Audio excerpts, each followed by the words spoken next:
সাল্লাল্লাহু আলাইহি ওয়াসাল্লাম ইয়াসে কালেমাতেন আল্লাহর নবী মুআজ রাদিয়াল্লাহু তাআলা আনহু সবিল কাদর সাহাবী নবীর পিছনে পিছনে সব সময় থাকতেন। নবী যখন কথা বলতেন কথা বুঝার জন্য তিনি থাকতেন, কতগুলো শ্রবণ করে মনে রাখার চেষ্টা করতেন। তাই মুআজ রাদিয়াল্লাহু তাআলা বর্ণনা করেন, আমার নবী মুহাম্মদুর রাসূলুল্লাহ সাল্লাল্লাহু আলাইহি ওয়াসাল্লাম উম্মতকে 10টা উপদেশ দিয়েছেন। কয়টা? 10টা উপদেশ দিয়েছেন। আল্লাহ সব কথাগুলো এক নম্বর হচ্ছে কানা লা তুশরিক বিল্লাহি শাইআন। এক নম্বর হচ্ছে ও মুআজ, আল্লাহর নবী বলছে, ও মুআজ তুমি মহান আল্লাহর সঙ্গে কাউকে অংশীদার স্থাপন করবে না। অংশীদার করবে না, অংশীদার স্থাপন করবে না মানে শিরক করবে না। কথার মধ্যে উঠা বসার মধ্যে শিরক আছে। আমরা অনেক কথা বলি, কথা বলি, অনেক কর্ম করি, কর্মের মাধ্যমে শিরক হয়, তাই না?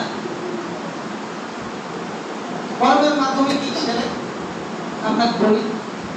আপনি একটা কাজ করতেছেন, বলছেন যে শুক্রবারে আমার বুধবারে মাছ কাটা যায় না,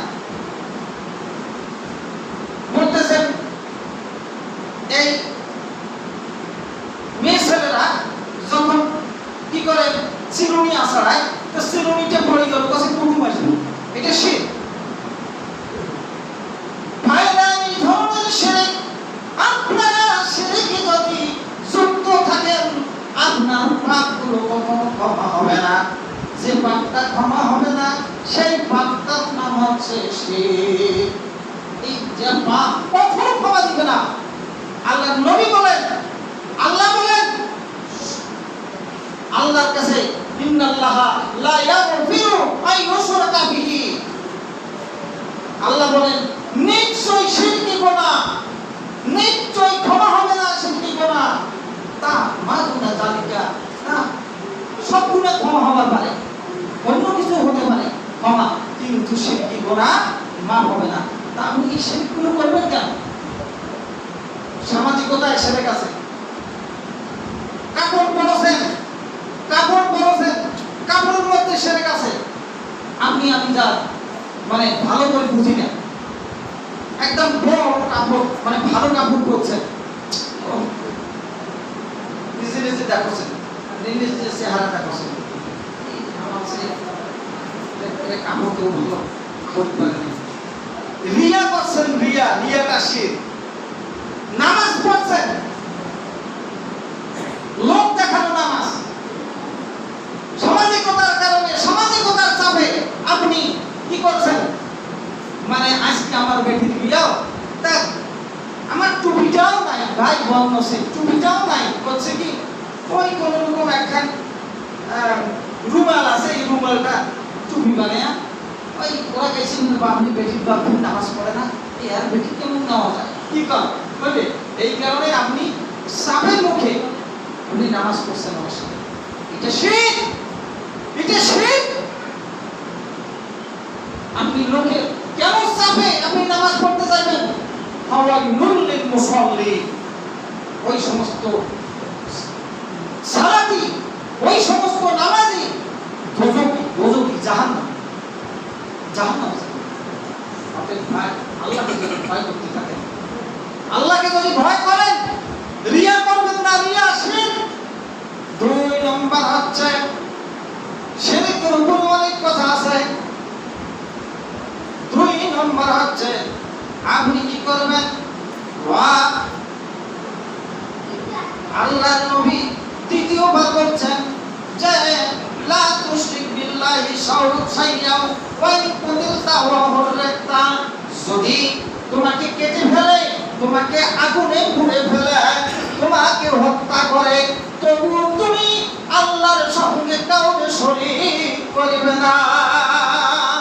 জালে দিয়ে দিছে তাও শিরক করবে না। যখন তখন শিরক করছে মানুষ কইছে ভাই ভাই না হইলো আর মারি ফেলাই যায়, ভাই না হইলে ওই লোকটা না আইলে সময় মতো না আইলে মারি ফেলাই যায়। এই কথা বলা যাবে না। ডাক্তারের কাছে গেছি তাও সে কইছে ওই ডাক্তার না হইলে বাঁচিবে না। আস্তাগফিরুল্লাহ লা ইলাহা ইল্লাল্লাহ।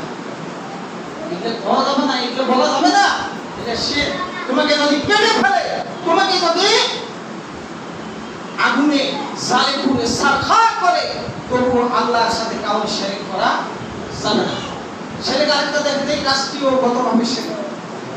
আল্লাহর আইন, আল্লাহর কোরআন, আল্লাহর জমিনে রয়েছে, আল্লাহর হুকুম করেছেন, কোরআন কারীম, নবীর আদর্শ আনিত দিন, নবীর আদর্শ হাদিস শরীফ রয়েছে, তবু মানুষের মন গড়া আইন তৈরি করিয়ে রাষ্ট্র সমাজ পরিবার পরিচালিত করছেন। এটা মস্ত বড় শিরক, এটা মস্ত বড় শিরক। আপনাদেরকে বলে যাই, যদি মরে যাই আমি এই কথা বলে যাই, এটা শিরক। সে মুসলিম যদি বিশ্বাস করে সে ওই দলের কোন সদস্য হয়, তবে ফিরে আসুন, এখনো ফিরে আসুন, আল্লাহ কোরআনের দিকে আসুন। কোরআন শরীফ সংবিধান, এই সংবিধান হিসেবে কোরআনকে মানে। যদি তোমাকে কেটে ফেলে, তোমাকে যদি জালিম পুরো সারখার করে দেয়, তখন তুমি মেনে নেবে না ওই সংবিধান, যে সংবিধানটা কোরআনের সংবিধান নয়।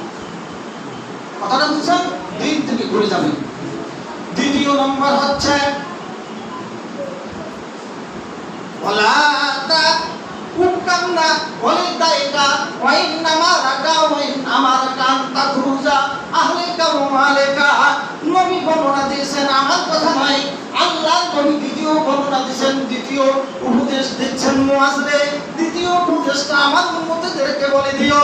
দ্বিতীয় উপদেশটা হচ্ছে তোমার মা, তোমার মানে পিতা মাতার তুমি প্রতি সৎ আচরণ করিও, পিতা মাতার কথা শুনিও, পিতা মাতার অবাধ্যতা হইও না, অবাধ্য হইও না। এমনকি যদিও তোমাকে বাড়ি থেকে স্থাবর অস্থাবর সম্পত্তি থেকে তোমাকে বিচ্ছেদ করে, সম্পত্তি যদিও না দেয়, এক ভাইও দিছে আরেক ভাই দেয় নাই, আরেক ভাইও দিছে আরেক বোনও দিছে আরেক ভাইও দেয় নাই, এইরকম যদি ও সন্তানেরা, দুনিয়ার সন্তানেরা তোমরা শুনে রাখো, মুআজ উপদেশ দিচ্ছে আল্লাহর নবীর যে তোমাকে যদি এরকম করে, তবুও তোমার পিতা মাতার বিরোধিতা করিও না, বাধ্য থাকিও। হয় না এরকম পিতা মাতা আছে তো, পিতা মাতা অন্যায় করছে, আপনি করে হস্তক্ষেপ করতে পারবেন না। যতক্ষণ জীবিত আছে ততক্ষণ সম্পদের মালিক সে। যদি সম্পদ যদি 14 আনা 12 আনা 2 আনা 1 আনা 5 আনা দিলে লিখি দেওয়া কিন্তু উচিত নয়। বললাম কথা স্পষ্ট করে, আপনি পিতা, আপনার দায়িত্ব হচ্ছে সমস্ত সন্তান সন্ততিকে সমভাবে বন্ধন করা।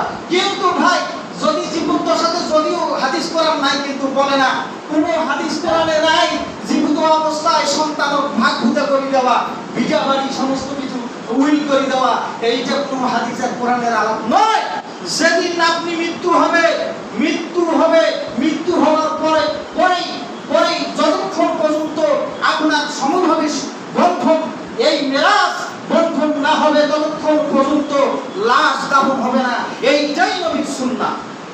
কথাটা বুঝছেন? কেউ করি না ভাই নবীর এই সুন্নাহ, কেউ করি না। সবাই করি কি? হযরত চাচি, আমার 2টা বেটি আছে, বেটি দেখাইলাম, মা শোনো, এই যে তোর ভাই 2টা আছে, মা তোর সম্পদ দিলে তুই, হ্যাঁ তুই তো পাবো, মা তুই দুধ ভাত খাইস মা, আর এমাক মুই লেখি দিয়ে যাস। আস্তাগফিরুল্লাহ কর, আস্তাগফিরুল্লাহ বলেন না, আস্তাগফিরুল্লাহ। এই শয়তান হাজি, এই শয়তান হজও কোনোদিন কবুল হইবে না। কথাটা বুঝেন? যতক্ষণ পর্যন্ত ওই হকুল এবার সে নষ্ট করলো, গাই না দিয়া বেটি কি ওই সান্ত্বনামূলক কথা কয়া, জমি না দিয়া গাই না দিয়ে দুধ খাওয়া যায়, এই শয়তান হাজিয়া হজ কবুল হইবে না। কথা বুঝছেন? তাই কটা বাজে দেখেন তো ভাই।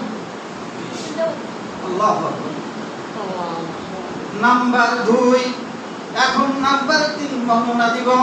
আল্লাহর নবী বর্ণনা দিচ্ছেন যে ওয়ালা তাতরুকান্না সালাতান মাকতুবাতান মুতাআম্মিদা ফাকাদ বারিয়াতুল্লাহ, এক জায়গায় আছে ফাকাদ বারিয়াতুল্লাহি, ফাকাদ বারিয়াতুল্লাহ। আল্লাহর নবী বর্ণনা দিচ্ছে ও মুআজ কখনো 5 ওয়াক্ত সালাত তুমি ত্যাগ করবে না। তুমি যদি 5 ওয়াক্ত সালাত ত্যাগ করো, আল্লাহ তোমার উপরে যে জিম্মাদারি রয়েছে, তোমার উপরে যে রহম রয়েছে, তোমার উপরে যে বরকতের ধারা নাযিল করছে, এইটা তোমার বুদ্ধি আর থাকবে না। আল্লাহ জিম্মা রাসূলের জিম্মা থেকে বেড়ে যাবে। কথাটা বুঝছেন? তাহলে নামাজ পড়ে রাখছে না, সেক্রেটারি এসে না, ক্যাশিয়ার এসে না, নামাজ পড়ে রাখছে না, সভাপতি নামাজ পড়ে রাখছে না, ওই মসজিদের কমিটি পাঠিয়ে কথা বুঝুন ভালো করে। কেন নামাজ পড়তে আসেন না আপনি? আপনি 5 ওয়াক্ত নামাজ পড়বেন বলিয়ায় 5টা আল্লাহর নবীর, আল্লাহর রাসূল, আল্লাহ রাব্বুল আলামিনের কোরআনুল কারীম বলছে 5টা কোয়ালিটির লোক আল্লাহর ঘর আবাদ করবে। 5টা কোয়ালিটির লোক, 5টা বৈশিষ্ট্য যাদের থাকবে তারা আল্লাহর ঘরের সেক্রেটারি হবে, আল্লাহর ঘরের জিম্মাদার হবে, আল্লাহর ঘরের সভাপতি হবে। আপনি মসজিদে উপস্থিত থাকেন না কেন? ওয়ালা তাতরুকান্না সালাতান মাকতুবাতান ফাকাদ বারিয়াতুল্লাহ। আল্লাহর রাসূল বলছেন মুআজ, মুআজ তুমি কখনো তুমি আল্লাহর 5 ওয়াক্ত, আল্লাহর হুকুম 5 ওয়াক্ত সালাত ত্যাগ করবে না। যদি তুমি ত্যাগ করো, নবী সাল্লাল্লাহু আলাইহি সাল্লাম বলেন তোমার উপর থেকে জান্নাতের জিম্মাদারি, তোমার উপর থেকে আল্লাহর রহমতের জিম্মাদারি টেনে নেওয়া হবে, টেনে নেওয়া হবে। তোমার একটাও জিম্মাদারি থাকবে না, মানে জান্নাতে পাবো না তুমি। কথাটা বুঝছেন? নামাজ ত্যাগ করবেন না, মাফসাই নামাজ ত্যাগ করবেন না। ওয়ালা তাতরুকান্না সালাতান মাকতুবাতান। আল্লাহর রাসূল সাল্লাল্লাহু আলাইহি ওয়াসাল্লাম বলেছেন যে মুতাআম্মিদান ফাকাদ বারিয়াত জিম্মাতুল্লাহ। আল্লাহর জিম্মাদারি থেকে 5 ওয়াক্ত সালাত যারা ত্যাগ করে, আল্লাহর জিম্মাদারি থেকে বাইরে হয়ে যায়। ওয়ালা তাশরাবান্না খামরান। আর 7 নাম্বার বলছে যে তুমি কখনো মদ পান করিও না, শরাব পান করিও না। ও সাহাবা আজমাইন উম্মতে মুহাম্মাদিরা যতদিন বেঁচে থাকবে তোমরা ওই মদ পান করিও না, কারণ আখিরাতের নিকটে যেদিন জাহান্নাম, মানে ওই শরাব পান করে কিন্তু অবশ্যই জাহান্নামী, শরাব পান করে কারি হচ্ছে জাহান্নামী। আর এই জাহান্নামীর একটা বড় শাস্তি, সেটাই হচ্ছে রক্তপুঞ্জ গলিত এই দুর্গন্ধময় খাদ্য তেনাতুল খাবাল। তেনাতুল খাবাল তাকে খাওয়া দাওয়া। যাই হোক, শেষ কথা বলে যাই। এই কথাগুলো যে 4টা 5টা আলোচনা করিলাম, ইয়ার মধ্যে অনেক মানুষ কষ্ট পেয়েছেন আমার কথার মধ্যে। যদি ভুল ভ্রান্তি হয় তাকে মাফ চাচ্ছি, ক্ষমা চাচ্ছি। আল্লাহর নবীর আমি তো সুন্নতের উপরে আমল করার কথা